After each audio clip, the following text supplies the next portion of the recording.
a noise last night coming from the spare room. Oh, the locked room. I think it's jammed. I'll call the real estate agent today, see if she has a way in. Okay, cool. So this film was put together and executive produced by Autism West.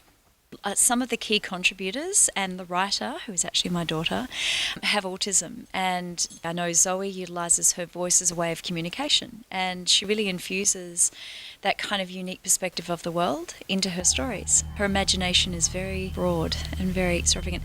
The other thing which is interesting is she didn't speak, she was about 5 years old, but she would actually read a novel a day. She actually grew up on film sets with me. We would honestly have no idea how much she absorbed. And then she got to a certain age and she started writing stories in her late teens, and those stories turned into scripts and they turned into ideas, and she actually had a really unique voice that she wanted to express herself, and she understood a lot more than we ever knew.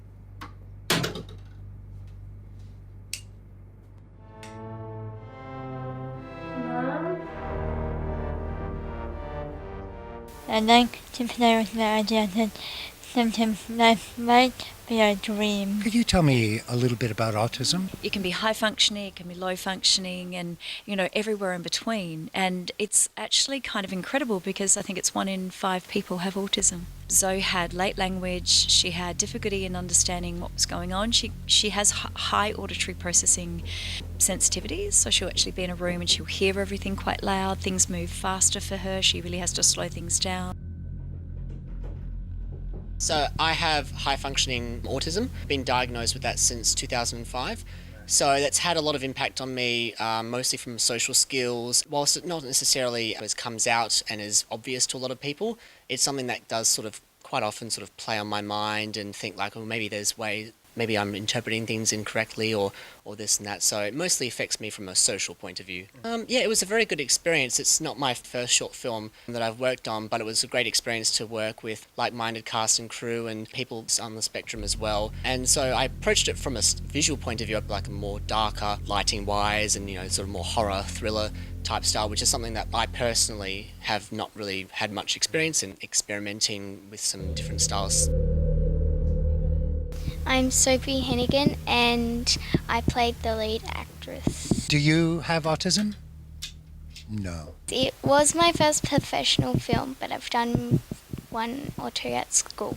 The feeling of being on camera, I like it, and I've also done stage work, but I much prefer camera work. Tell me a little bit about the process of set with the actors. Autism West approached a company that I'm associated with called Was TV, the not-for-profit organisation that works with charities and other not-for-profit organisations to generate high-quality, low-cost film work.